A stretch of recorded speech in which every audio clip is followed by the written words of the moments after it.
Well, good morning and welcome to Frankly Speaking here on WYDC TV Big Fox. I'm your host, Frank Acom, just making sure that everything is running smoothly. It looks like it is. Hey, thanks for joining us on the program. A little bit later on, we're going to be talking with Patty Baroudi from the Office for the Aging. They have a senior forum coming up on September 21st at 8:30 a.m. at the First Presbyterian Church in Bath. So we're going to find out all about that in just a little bit. We have a lot to cover. Former President Trump was on Meet the Press over the weekend. A few things coming from that. We've got a few things about Biden, other candidates running for president, all that and much more. First, I received a nice message over the weekend, and I thought I would share it with you. Let's go to the text message. Hi, Frank. Just had a chance to watch your show with Joe Sempolinski, and I always enjoy listening to him. What a breath of fresh air. He combines humor, wit, and knowledge, and I'd love to see him run again. And as always, I continue to enjoy Frankly Speaking, and I'm grateful to have you back. Well, thank you for all those kind words, and I could not agree more. Joe is a fantastic guest. I actually saw him yesterday at the Scope fundraiser, and we had a nice chat. And I was telling him about all the kind words that he receives when he's on the program, and he was very appreciative of that. But that was a fun interview. It always is. When Joe's on, because he is so knowledgeable, and obviously having the background in Congress gives him a kind of a bird's eye view, if you will, of some of the news stories of the day. And being the chairman of the Steuben County Republican Committee, it's nice because he can tell us how to get involved and how to be active in politics. And I know many of you have contacted him because of that and joined the Republican Committee. So thank you for that message. We've got a lot to get to. I want to put my contact information up. You can always reach out to me. That's the best way. If you do call, leave a voicemail. I don't pick up. It's not like the radio days. So please leave a voicemail, and I will read that message if we have a chance at the end of the program. Okay, let's take our first. No, I got a second here. Wait a minute. Why am I rushing things? Let's relax. It's Monday. I'm antsy. I'm ready to get going here. Interesting piece from Axios coming out this morning. Let's go to the browser. According to Axios, the Senate is tilting red, meaning Republican. The House, blue. The possibility of a split congressional decision in 2024, with the Senate flipping to Republicans and the House turning over to Democrats, is looking increasingly likely. I forgot to check my messages already, make sure that we're... All right, good. The voice is working. We had a little issue last week, so I appreciate people that have been reaching out. By pursuing an impeachment inquiry into President Biden, House GOP leaders are making life awfully tough for their 18 vulnerable Republicans representing Biden's 2020 districts. Threats of a government shutdown from GOP hardliners won't help either, according to Axios. So Axios, take it with a grain of salt. They tilt towards the left. But it says, meanwhile, Biden's persistently low approval ratings are making it very difficult for red state senators vying for re-election, Joe Manchin, Jon Tester, Sherrod Brown, to win enough split-ticket voters in a time of record polarization. To win back control of the Senate, Republicans only needed to get 2 seats, net 2 seats. The 2024 Senate map is historically favorable for Republicans. A weird sentence. Republicans are aggressively contesting at least 8 Democrat-held seats, with Democrats hoping, in a best-case scenario, of putting Ted Cruz's Texas seat in play. But House Republicans are in an equally precarious position to win back control of the House. Democrats only need to flip a net 5 seats. A new House race and analyst from Inside Elections rates 11 seats as toss-ups. It's Monday. 7 held by Republicans and 4 by Democrats. It is going to be interesting with the House. We'll see how it goes. Just a kind of early look at what we could be looking at next year. So I wanted to pass that along to you. I have another weird story coming from the Senate when we come back. So stay with us. We got to take our first break. This is Frankly Speaking. I'm your host, Frank Acom. Thank you so much for joining us on this beautiful Monday morning. We're broadcasting live from the Hesselson studio, and we'll be right back.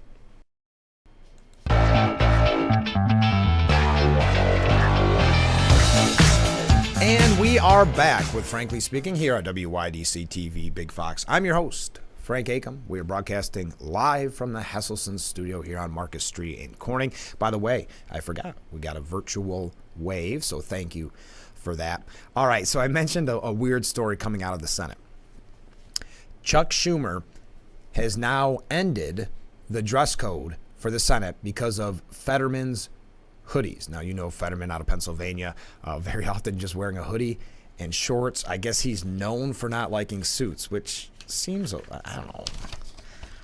Does anybody really like wearing a tie? I mean, I get it, but you're a senator. Anyway, I'm not going to make a mountain out of a molehill here, but Chuck Schumer has axed the dress code that requires legislators to wear professional attire on the Senate floor months after Senator John Fetterman was slammed for wearing a hoodie. Schumer quietly directed the Senate's Sergeant at Arms to stop enforcing the dress code that mandates male senators wear a jacket and tie and female senators a dress or other business wear on the floor. This coming again from, New York Post, but Axios was the first to report on it. The change in policy comes after Fetterman was bashed by conservatives for donning a hoodie, gym shorts, and sneakers to the chamber. Many called his casual fashion choices disrespectful. It does look very odd, I will say that. Whatever you think about the dress code, when everybody else is wearing, a suit and tie, and he's there with his, looks like work clothes. John Fetterman's attire in the Senate perfectly summarizes Democrats' lack of respect for Americans and our institutions, tweeted comedian Tim Young.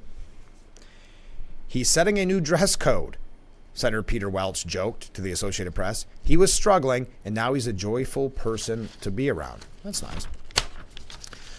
Fetterman, who infamously hates suits, previously got around the dress code rule by voting from the doorway of the Democratic cloakroom or the side entrance to the Senate floor rather than the floor itself. Imagine disliking suits that much that you literally have to stand in the hallway to vote. What a weird story. See all the news that we have here on Frankly Speaking. You never know what kind of breaking story we're going to have on in the morning. What is your thoughts? If you're a senator, you win your Senate race, is it that big of an inconvenience to wear a suit?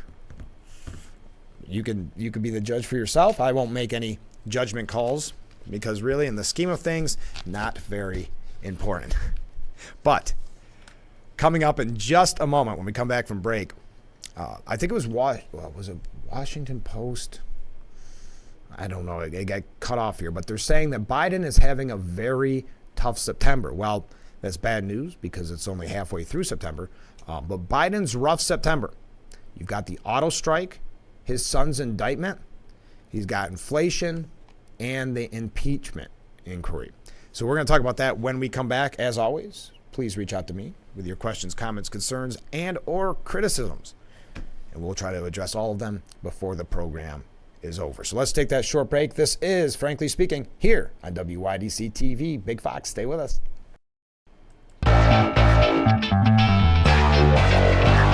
And we are back with Frankly Speaking here on WYDC TV, Big Fox. I'm your host, Frank Aiken. We got another virtual wave. If you're new to the program, we keep track of waves there on the bottom of the screen, whether it's through text messages or people walking by here on Marcus Street in Corning. So Biden's rough September, according to the Washington Post, hours after his son was indicted last week, auto workers went on strike, walking out of plants owned by 3 major car companies. A possible government shutdown looms at the end of the month, and House Republicans have launched an impeachment inquiry. Gas prices are rising, and Biden's poll numbers remain underwater as he campaigns for a second term. And is he really even campaigning? I mean, anyway. Biden has responded by portraying Republicans as more focused on theatrics than legislation. The White House pointed to Biden's actions in September as evidence of his leadership, citing investments in fighting cancer, the rollout of new COVID-19 boosters, and dispatching top officials to Detroit to help support the United Auto Workers. Quote, "The president is focused on one thing, delivering for the American people," White House spokeswoman Olivia Dalton said. So you've got the strike. You've got Hunter Biden's indictment. We don't know what's going to happen in that scenario, but a Wall Street Journal poll released this month found that 66% of Americans said they were aware of Hunter Biden's legal issues, although a majority of voters surveyed said they had no impact. It had no impact on whether they would vote for Biden. Well, That's interesting. But is that just knowing about Hunter's gun charges, or is that knowing about what the impeachment inquiry is setting out to do, which is to find out more regarding the business deals, whether Joe Biden himself was involved in these business deals? But anyway, you have the impeachment inquiry. You've got government funding, which is going to be an issue. Gas prices and inflation. Remember, they keep telling us that the economy is doing good. Never mind what happens when you go to the grocery store. Never mind when you fill up your tank. Trust us, Bidenomics is working. Biden has spent months touting a buoyant labor market and decline in inflation from a peak of 9.1% in June of 2022 to 3% a year later, but rising gas prices could undercut part of the president's message. Now, I want to get to Dean Obeidallah. It is unbelievable. When he's not taking time out to write lengthy pieces at CNN about Saturday Night Live, he sometimes weighs in on politics. He said, we talked about Bidenomics, and they released an ad at the beginning of football season to just tell you how good the economy's doing. And then you see Biden make gaffe after gaffe. But according to Dean Obeidallah, that it's Trump's gaffes should raise question about his fitness to be in office. Now, think of that headline. You would never seen Dean Obeidallah from CNN write Biden's gaffes should raise questions about his fitness for office. You would just not, that would not be an article that they would put as CNN. But Dean Obeidallah says a Fox News poll released last week found that 52% of Americans don't believe that 77-year-old Donald Trump has the, quote, mental soundness to serve as president. The same poll showed that 61% of Americans have the same concern about President Joe Biden, who is 80. But while there is, get ready for this, buckle in. But while there is extensive media coverage about Biden's age and gaffes, Trump, for the most part, gets a pass. Take that in for a moment. Is there a lot of coverage of Biden's gaffes? No. I mean, if you go to maybe conservative outlets, if you go to Fox or one of the maybe New York Post, one that leans a little more right, yeah, you'll see some coverage. But they're saying, when I say they, Dean Obeidallah is saying that Trump gets a pass from the media, but Biden just has it rough.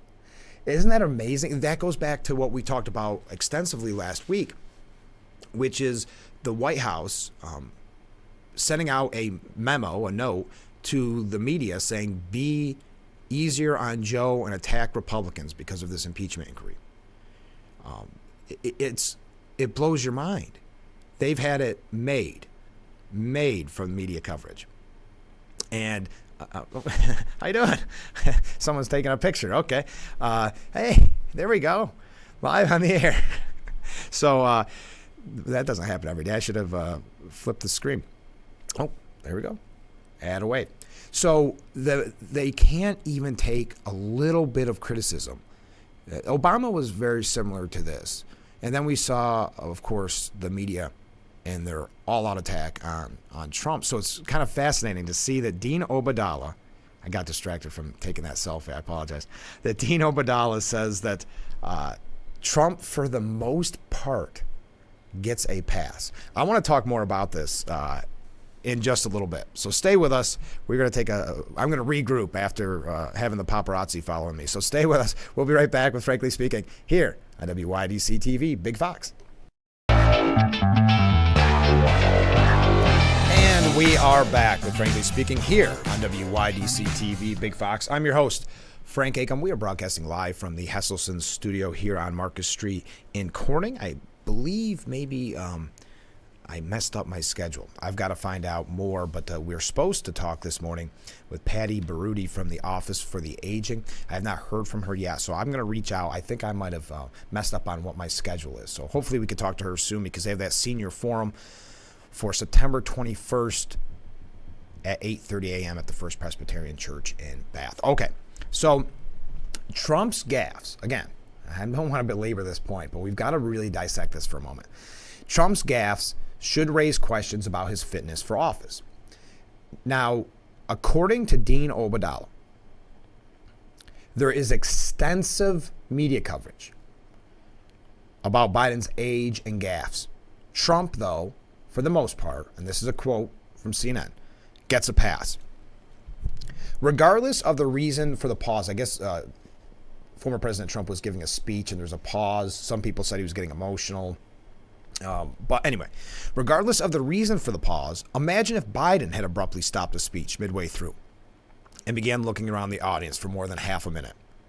Much of the media, and I don't mean just right-wing outlets, would likely ask if Biden had become confused or had fallen ill or if the teleprompter stopped working and he wasn't mentally able to fill the time.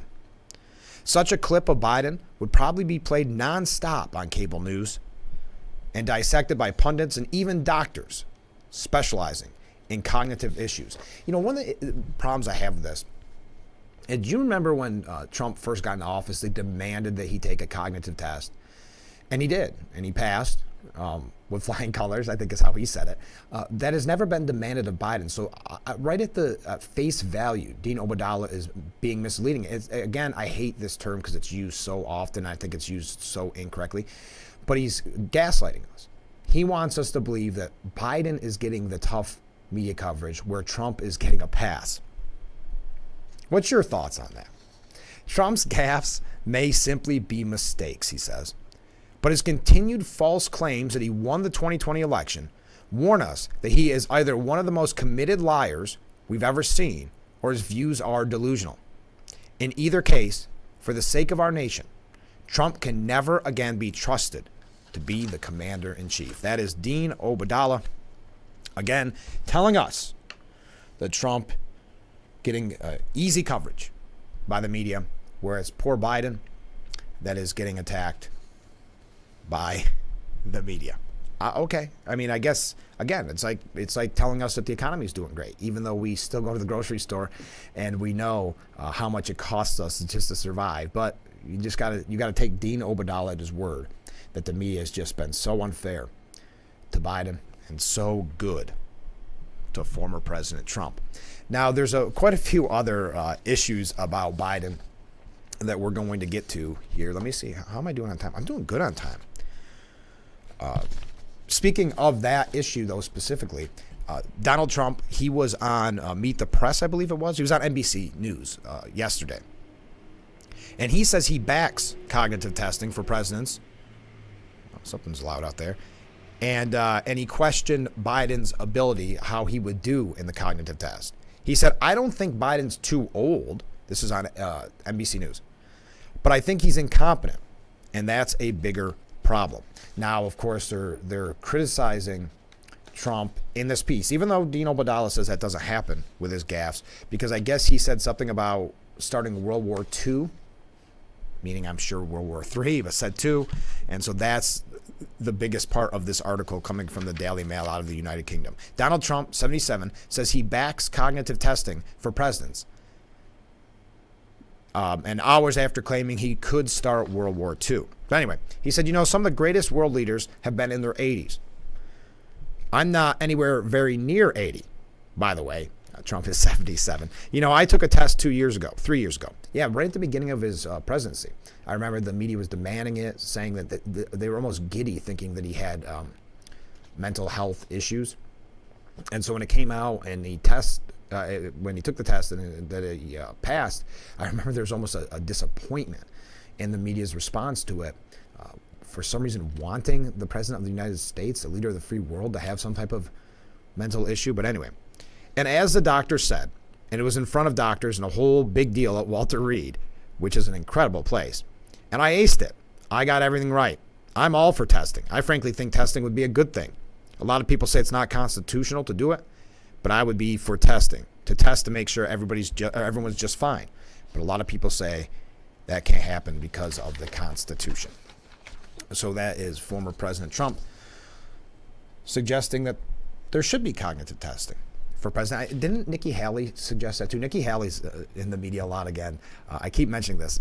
I find it fascinating. I like Nikki Haley. I did think she had a very good debate performance.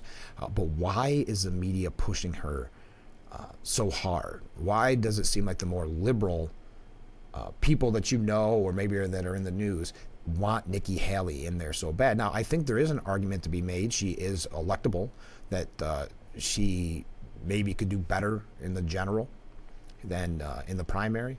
But what are your thoughts? I just always say, and I know I've brought this up probably too many times, it's just a red flag for me when the media pushes a candidate so much. We had it with Jeb Bush, remember? Jeb Bush is the only person that could beat Hillary Clinton. Now we know how that would have went. So I'm not trying to spend a lot of time on this show criticizing Nikki Haley, because I'm not. I think she is a good candidate. I'm just confused. And I'm trying to get to the bottom of why the media want her so bad. Is it because she wouldn't stand a chance against Biden, maybe? I don't know. Anyway, we're jumping all around today, folks. It's Monday morning. We're going to have a lot of fun. One thing, and I know many of you have been reaching out to me about RFK. Because RFK Jr., of course, it's kind of a fascinating idea here that the media, I mean, I just never thought there'd be a time when the media would turn on a Kennedy. I mean, look at Ted Kennedy and Chappaquiddick and all that. They still didn't turn on him. But because RFK is putting a little bit of dent into Biden, they don't like it. They don't like him. And they call him a conspiracy theorist. They call him nuts. They attack him at every chance that they have. Last I knew, he did drop down a little bit in the polls, but when he first stepped up to run the primary Biden, he was in 20%, in the 20 percentile. So anyway, the reason I bring this up is Miranda Devine at the New York Post says it's time to give him Secret Service protection, and that Hunter isn't the only one who deserves it. What does it take for Joe Biden to grant his political rival, Robert F. Kennedy Jr., the Secret Service protection he has been requesting? Does Kennedy have to be mortally wounded by an assassin's bullet like his father and uncle? RFK Jr., I didn't realize this, I just learned this morning. RFK Jr. escaped the same fate Friday night when an armed man impersonating a U.S. Marshal tried to approach him at a Los Angeles campaign event just 2 miles from where his father was assassinated back in 1968.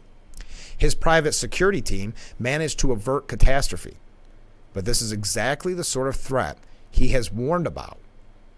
That his campaign is uniquely at high risk for this type of threat. The alarming security assessment is why he asked the Biden administration in June for an early start on Secret Service protection. But he was denied. Hunter Biden gets a 6-car Secret Service motorcade to take him to courtrooms in Delaware and Arkansas, where doors are open and closed for him as if he were a prince. The Secret Service actually rented a house next to his in Malibu for $30,000 per month. Even after Joe lost eligibility for a detail when his vice presidency ended, Hunter still had the Secret Service running around after him. And I know there was a lot of criticism at the time, a lot of photos taken when he went to court and was getting that sweetheart plea deal, the original time. There was a lot of criticism of how much security he had. When I don't want to go through all the details of Hunter. You know his background. Miranda Devine dives in depth on that. We won't get to that. But if Secret Service protection is always available to shield Hunter Biden from the consequences of his bad choices, surely it's not too much of a burden to protect for a duration of his campaign, RFK Jr. I thought that was interesting. I did not realize there was a threat made to him on Friday. But I know many of you have been following his campaign or kind of interested. Some saying RFK Jr. could team up with Ramaswamy, maybe make the kind of the unity ticket idea. So I thought I would pass along. I try to give you all the information that you may not receive elsewhere. We do have to take a break. Again, I want to put up my contact information. What do you think? Should RFK Jr. have Secret Service protection? If Hunter hasn't, I think it's only fair, and especially if there are these kind of threats coming in. Now, we know the history of the Kennedys. It may not be a bad idea, but for some reason, the Biden administration has denied that to RFK Jr. So we'll talk more about the Biden administration in general. As I said, I think I screwed up my schedule. We were supposed to talk to Patty Baruti for the Office for the Aging about their senior forum coming up on the 21st at 8:30. I might have messed up the date, so we'll reschedule that, try to get her on the program so we can tell you more about the senior forum on the 21st. So stay with us. We'll be right back with Frankly Speaking here on WYDC TV, Big Fox. And we are back with Frankly Speaking here on WYDC TV, Big Fox, broadcasting live from the Hesselson studio here on Market Street in Corning. We're just getting a ton of virtual waves. A couple quick comments to go through. If you're just joining us, Dean Obeidallah from CNN suggesting that President Trump has gotten it easy from the media and that Joe Biden's the one who gets unfair coverage and maybe they focus too much on his gaffes. So I asked, do you agree? One viewer responded, Trump never gets fair coverage. I think that's a fair point. Then we got a virtual wave. Then we got, I think Trump would just say, give me the 4 years. I will do everything in my power to help the best candidate in 2028 to continue his agenda. He would get more voters to vote for him in 2024. So just saying, just 4 years. Interesting point. And one last one. Presidents should pass these tests. 1, cognitive testing. And they should have a, number 2, 800 plus credit score. This would probably be a president that would know how to spend and manage money.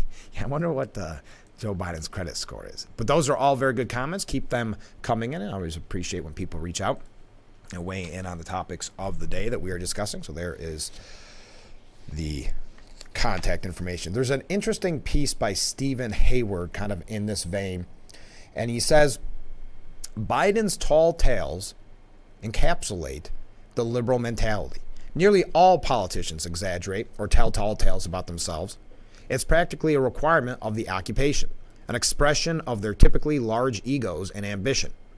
But Biden abuses the privilege, plagiarizing the words and experiences of others throughout his career and telling easily falsified stories about himself. It is a common thing, and that's why I think Dean Obeidallah is so off the mark, because a lot of the fabricated stories that Biden tells would discredit any other president, any other candidate, let's say, would be rightly ridiculed and run out. Biden has claimed to have been raised in the black church and raised in the synagogues in my state. He says he grew up in a Polish community and was politically raised in the Puerto Rican community. His latest whopper, I mentioned this on Friday, is that he taught political theory for 4 years at the University of Pennsylvania, when in fact he never set foot in the classroom in what was a pure, sincere position. I don't think that's the right word. His previous false claims of being a civil rights activist, getting arrested in South Africa with Nelson Mandela, remember that one, and being at Ground Zero in New York the day after 9/11 have all been debunked, along with lies about his academic record. He persists in claiming his son Beau died in Iraq, though he died of cancer in an American hospital long after his Iraq service was over. While Biden presents an extreme example, his made-up stories of personal greatness are typical of liberal politicians, says Stephen Hayward. He goes back to remember when Hillary Clinton claimed she was named after Sir Edmund Hillary, even though the Mount Everest ascent that made him famous occurred 6 years after she was born. And Hillary's claim she was under fire at the airport in Bosnia while Secretary of State. Video footage showed no such thing occurred. And he goes through and mentions some things that Obama said and some things that Bill Clinton said and John Kerry. But Democrats don't have a monopoly on mythical stories. And he goes and talks about some of the stories that Reagan would tell and others. But Joe Biden may be an outlier in his self-aggrandizement, making him a special liberal long before his current dotage manifested itself. But it is entirely typical of a creed that depends on self-affirmation, to confirm their presumptions of goodness and assumption of unlimited power. So that's Stephen Hayward, and he's a Gaylord visiting professor at Pepperdine University School of Public Policy. Kind of just interesting there. Again, give us your take on all these stories that we're going through this morning. We have a lot to cover. It was a busy weekend. So Trump was on NBC, Meet the Press, over the weekend. He said it was his decision to buy into the idea that 2020 election was rigged.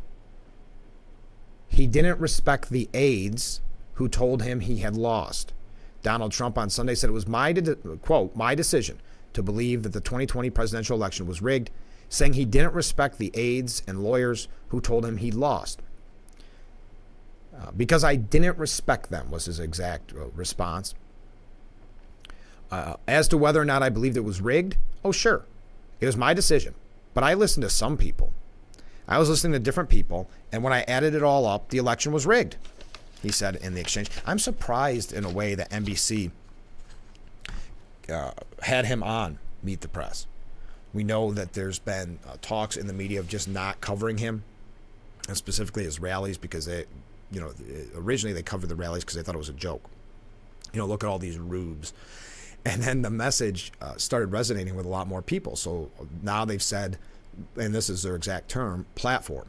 We're not going to give him a platform. So I'm sure NBC is going to get a lot of pushback over this.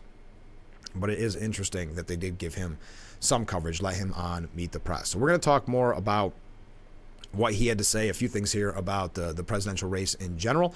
So stay with us. I don't want to run too late. This is Frankly Speaking here on WYDC TV. Big Fox will be right back after this.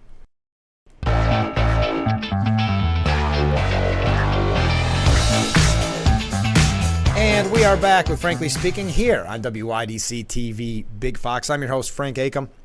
We're broadcasting live from the Heselson studio here on Market Street in Corning. So former President Trump was on Meet the Press, as I mentioned. Before I get to what he had to say, I wanted to mention another comment that we received a lot of. We're chatting this morning. I love it. The Democrats we speak of have fantastic stories because they are all legends in their own minds. That's a very good point. Well, yeah, some of the things, what was said about Biden last week when he said that about being a teacher, essentially, at University of Pennsylvania. Someone said, man, his imaginary life sounds so exciting, something to that extent. But anyway, okay, we get back to Meet the Press. Trump was asked about the riot at the Capitol on January 6th, of course, so the coverage has never really stopped on that issue. Trump said Nancy Pelosi was in charge of security and turned 10,000 soldiers. If she didn't turn down the soldiers, you wouldn't have had January 6th. So Kristen Welker said, did you call military or law enforcement? And in a typical Trump answer, he said, I'm not going to tell you anything. Let me put it this way. I behaved so well. I did such a good job. Nancy Pelosi turned down 10,000 soldiers. If she didn't do that, and then he was interrupted and he said, listen to me, Kristen, listen to me. I understand that the police testified against her, Capitol Police, great people. They testified against her and they burned all of the evidence, okay? They burned all the evidence. They destroyed all of the evidence about Nancy Pelosi. There is the article from Fox News. Just a couple of things that happened over the weekend that we're playing catch up. So we're going fast this morning. Keep weighing in on all the issues. We do have another break. It's really a heartbreaking story, but Miranda Devine put together a piece this morning about the tragic results of Biden's deadly open borders policy. And I know we're jumping around a whole bunch of different topics, but I wanted to make sure to mention this before I forgot. You can find it for yourself at the New York Post, but it specifically talks about, and you may have seen this, this tragic story of this young person who, Nicholas Feliz Dominici, I'm probably not doing a great job of pronouncing that, died from fentanyl exposure at a Bronx daycare. You may have seen this story by now. And she goes through, and this is again Miranda Devine, saying what this is. There's two people responsible for Nicholas's death, but there's a wider culpability. President Biden's open borders kill. It kills the poor souls seeking a better life who answer its siren call and make the hazardous journey from more than 150 countries to cross illegally into the U.S. It kills more than 100,000 Americans each year with drug overdoses from the fentanyl sent here by the Mexican drug cartels. Joe Biden and the Democrat politicians who abet him have ensured New York is awash with fentanyl and overwhelmed with an influx of illegal migrants. A pill mill in a daycare center is just one of the worst outcomes that we can't even foresee. Since Joe Biden came to office and recklessly dismantled all Trump-era policies, at least 8 million illegals have taken him up on the invitation. And who can blame them? You'd be crazy not to come to the land of milk and honey if you lived in a broken-down country. Free room, sometimes in these posh Manhattan hotels, free education, free medical care, free legal assistance, free everything. The sugar is on the table for the whole world to come get it. How can it be a surprise that they came? So she goes through and talks about this. The only solution is to shut the southern border and end New York's right to shelter law, which promises infinite resources to anybody who comes here. So you can find that full piece yourself at the New York Post. I know we're going through a lot of things quickly. I've got to take another short break. Please feel free to contact me, though. We have a lot of great conversations going this morning. As I said, I'm going to try to reschedule so we can talk to Patty Baroudi. I think I might have messed up on what my calendar said. So I hope to have that reset, and I'll let you know on tomorrow's program because the Office for the Aging is holding a senior forum on September 21st at 8:30 a.m. at the First Presbyterian Church in Bath, and you're going to want to sign up for that before it sells out. Okay, we'll be right back with Frankly Speaking here on WYDC TV. Big Fox, stay with us. Thank you again for joining us here on Frankly Speaking on WYDC TV Big Fox. I'm your host, Frank Acom. We're broadcasting live from the Hesselson's studio here on Marcus Street in Corning. So over the weekend, Speaker Kevin McCarthy, who really has a lot on his mind right now, you have some Republicans looking to turn on him. You've got the potential government shutdown. But anyway, he was on Fox News Channel's Sunday Morning Futures. And they asked him about about Trump and his chances against Biden. He said, "I think he will be the nominee," meaning Trump. "President Trump is stronger today than he was in 2016 or 2020, and there's a reason why. They saw the policies of what he was able to do with America, putting America first, making our economy stronger. We didn't have inflation. We didn't have the battles around the world. We didn't look weak around the world." And that's a good point. I know that's something that a lot of people had said at the time. That really was a 4 years of peace and prosperity. So he was asked, again, this is Kevin McCarthy, "Well, it looks like Ron DeSantis is now trying to work with your colleagues who are pushing for a shutdown." McCarthy said, "Yeah, but I don't think that would work anywhere. A shutdown would only strengthen the Democrats. It would give the power to Biden. President Trump is beating Biden right now in the polls. He's stronger than he has ever been in this process. And look, I served with Ron DeSantis. He's not at the same level as President Trump by any shape or form. He would not have gotten elected without Trump's endorsement." So that's Kevin McCarthy from over the weekend. Again, I mentioned this. Nikki Haley is betting on an electability message to win in 2024. The media, for whatever reason, is really pushing Nikki Haley. I don't know if they think that she'll be more moderate, because you got to remember, the people that are telling us she's great are the people that don't ever want to see Republican win. That's why, again, I'm not trying to knock her at all. I think she did a good job when she was with Trump. I think she did a good job in the debate recently. I think she is a very good candidate.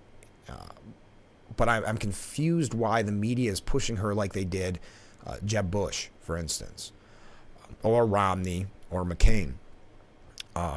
Now, they interviewed somebody in this piece that had a Nikki Haley sign at a rally, but said, "Frankly, I want to support him just because of the way they're treating Trump," meaning Trump. "I want to vote for him just because, to me, it's political prosecution, political persecution.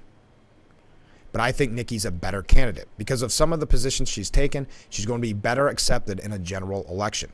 The primary problem, of course, is if she can win the primary. That is a glaring question confronting Haley, who has picked up steam since a well-received debate performance last month." It is interesting because when you see the talk about other candidates, whether it's DeSantis, whether it's Haley, whoever, you're still talking single digits. Trump leading by leaps and bounds. So it's interesting how they're still trying to make this a horse race when, to Speaker McCarthy's point, it's all over but the shouting, basically. It looks like, unless something major changes in the next few months, So anyway, Nikki Haley is betting on an electability message to win in 2024. Now, we've got to take another short break, so stay with us. We'll be right back with Frankly Speaking here on WYDC TV. Big Fox, stay with us. Man, is it me or did this show go quick? It's hard to believe we're almost out of time here. That was our last break before we wrap things up here on Frankly Speaking. DNYUZ.com has a piece, and this was, I believe, linked on Drudge Report this morning. Why does every Republican candidate sound the same? Essentially, what they're suggesting is that everyone's kind of a Trump light. There's a late summer fade quality to the Republican primary contest, as if the candidates are passively sliding into the inevitability of a Biden-Trump rematch. It's as if they constructed their identities as Trump alternatives and ended up all the same. Do you agree with this? I mean, again, I talked before break about how much coverage has been to Nikki Haley. I don't consider her to be like a Trump light. It can be hard to remember what made Mr. Trump distinct 8 years ago, because it's become the texture of our lives. The 1980s tabloid dimension of his language, weeping mothers, blood and carnage, rotten disease and institutions, brutal action. Basically, what they're saying is Trump has completely changed the face of politics, and now candidates are trying to emulate him. Now they all sound kind of like that. Politicians' impulse to shorthand and flatten major policies and controversies is eternal, but it's not just that they use similar words. The way these politicians talk takes the old, once novel Trump themes, aggressively energy and promises, and packages them into indoctrination and the administrative state. Wow. Just thought I'd get your opinion on that. Does every Republican candidate sound the same to you? I don't think so. I think they're all very, very different. But that's, I guess that's the message they're trying to push, that, look, it's all Trump. Everybody's Trump. Top Democrats say that the House Republicans are in a civil war as the government shutdown looms. Oh my goodness, we're out of time. House Minority Leader Hakeem Jeffries said Sunday that Republicans are, quote, in the middle of a civil war as both parties wrestle for an agreement to avert a government shutdown when funding expires at the end of the month. Doesn't it seem like we're always on the verge of a government shutdown? Is it just me? I mean, when I was actually getting my paycheck from the government, I didn't want government shutdown. Now that I don't, it doesn't affect my life as much. The House Republican civil war is hurting hardworking American taxpayers and limiting our ability to be able to solve problems on their behalf. It's unfortunate, but as House Democrats, we're going to continue to try to find common ground with the other side of the aisle to work with Senate Democrats and Senate Republicans and President Biden, said Hakeem Jeffrey. All right, we are out of time for today's edition of Frankly Speaking. Thank you to all the comments and all the waves and the good conversation. I really appreciate it. Make sure you join us tomorrow morning, starting at 7 a.m. Wow, I cannot believe this went out this quick. I had so many other things to get to, but please join us at 7 a.m. for Frankly Speaking right here on WYDC TV Big Fox. Have a great day, everyone, and we will see you tomorrow morning, bright and early. I look forward to it already.